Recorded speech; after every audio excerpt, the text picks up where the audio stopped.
Allez, c'est reparti maintenant, encore une demi-finale, mais dans la catégorie des cadettes maintenant, avec complètement à l'intérieur une candidate qui tente de se dégager, c'est Bérénice Favre de Monterrey qui a pris la tête des considérations du peloton des 8 candidates. Alors, en deuxième position, après environ 150 mètres de course, nous avons là Pia Avril, le prière du stade bordelais, en seconde position, une troisième place pour la numéro 36, bien sûr. Et il s'agit en l'occurrence là-bas, avec c'est bien Soto Lucie, pardon, du Racing Besançon du Allemande.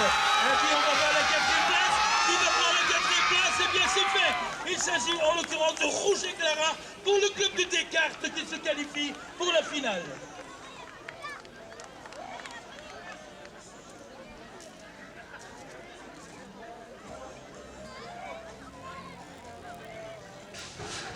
Allez, la leader de la Coupe de France dans cette catégorie cadette est sur la piste, Maëlys Le Gouet-Reguer.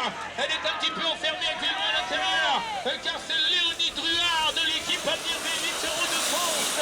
Allez, première, c'est bien Léonie Druard qui pour l'instant imprime le rythme de cette demi-finale, avec en deuxième position Laura Bouger de l'équipe Avenir BMX Bourgogne-Franche-Comté, qui va peut-être accéder à la grande finale avec Maëlys Le Gouet-Reguer, qui se voit un petit peu dépassé ici par Coralie Moustier du club de Sarrion. Allez, on rentre dans les derniers mètres et je pense pouvoir dire qu'il n'y aura pas de changement, mesdames et messieurs. Léonie Druard s'adjuge la victoire de cette demi-finale. Et on passe à la catégorie des cadets.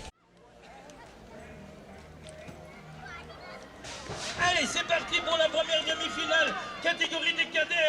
Oh là là, un garçon tente de se dégager d'emblée. C'est Naché Romain du BMX Proyen qui a pris la tête avec Stanislas Courtenay, le numéro 62. On tente de lui faire le forcing, mais pour l'instant, c'est Neige Sagari de l'AST BMX Race qui occupe la deuxième position. Oh là, qu'est-ce qui s'est passé? Le numéro 40 de Génie Ruben du BMX de Jean Leroy est en troisième position. Et là, il y a dans le deuxième virage, eh bien, deux pilotes qui sont sortis de la piste. Ça va me permettre de vous dire que la quatrième place, eh bien, est obtenue par le numéro 50. Allez, chaud, mesdames et messieurs, pour la deuxième demi-finale des cadets, pour cette épreuve de Coupe de France. Enzo Leclerc, l'US Créteil à l'intérieur, va tenter de prendre les devants. Ah voilà, c'est fait, alors que c'est le club d'Annecy avec Diane Lémé, son numéro 89, qui actuellement détient la deuxième position, alors que Ethan de Mondésir, pour le club de Jouer les Tours, va tenter de se qualifier car il est dans le top 4, accompagné de Maxime Habert. Le club de Sarrion avec Maxime Habert à la quatrième place. Allez, on rentre dans les derniers mètres, mesdames et messieurs, et t'entends pas le public avec Enzo Leclerc de l'US Créteil.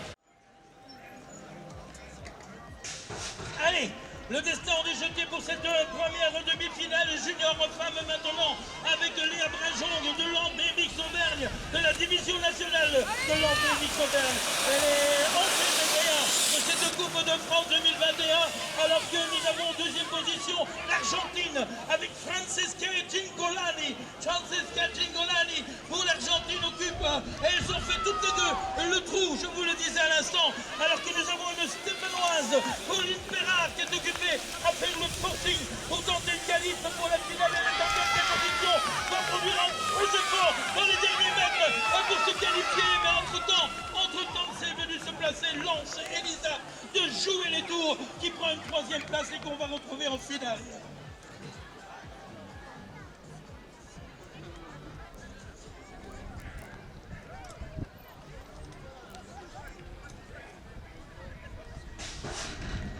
Allez, les juniors femmes encore et encore pour cette épreuve de Coupe de France.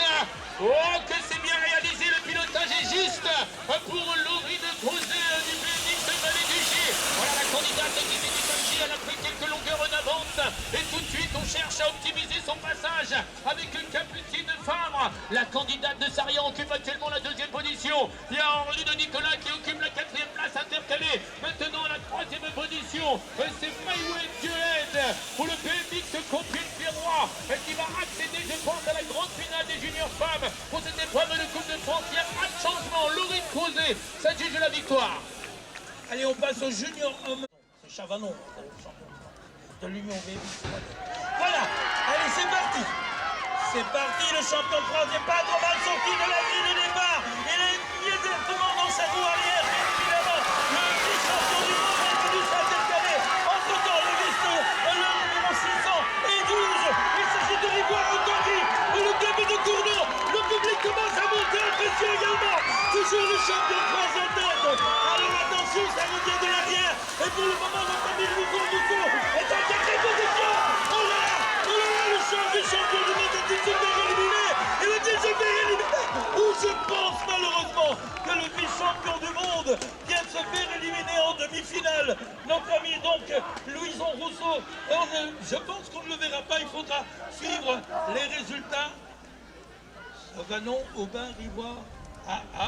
On nous annonce quand même Rousseau. Non, c'est Jacquet.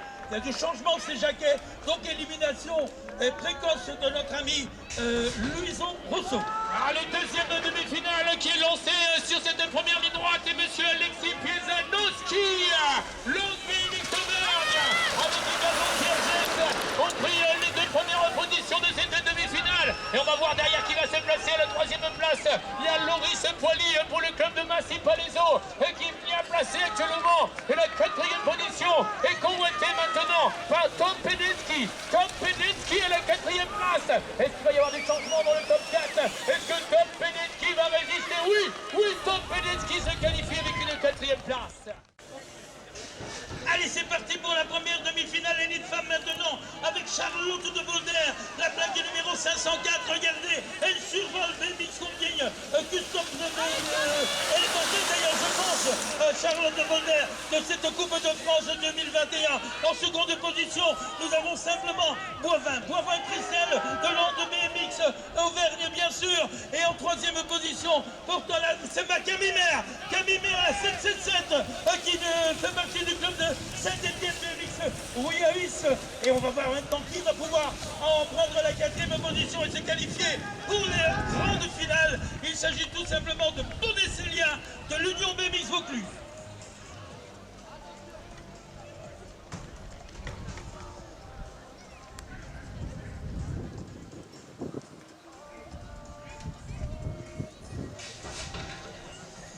Allez, dans cette demi-finale, la présence de Elk von Hoff, la pilote belge. À l'intérieur, il y a Manon Venstra pour la TS2 de Suzuki 94 Postart. Et c'est la belge Elk von Hoff qui, avec autorité, a pris la tête des opérations. Toujours Manon Venstra à la deuxième place. Et c'est Charlotte Moreau qui détient actuellement la troisième position. Et le club de Sarian qui est représenté dans cette demi-finale par Mathilde Doudou, la numéro 28.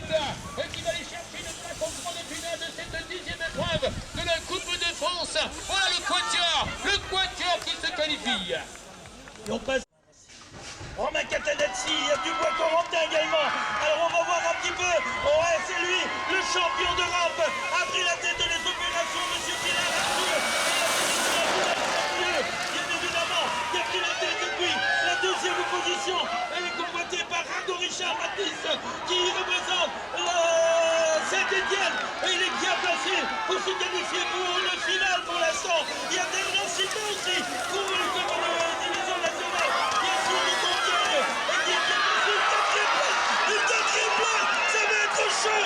Et oh là, je peux pas. Allez, observez l'intensité de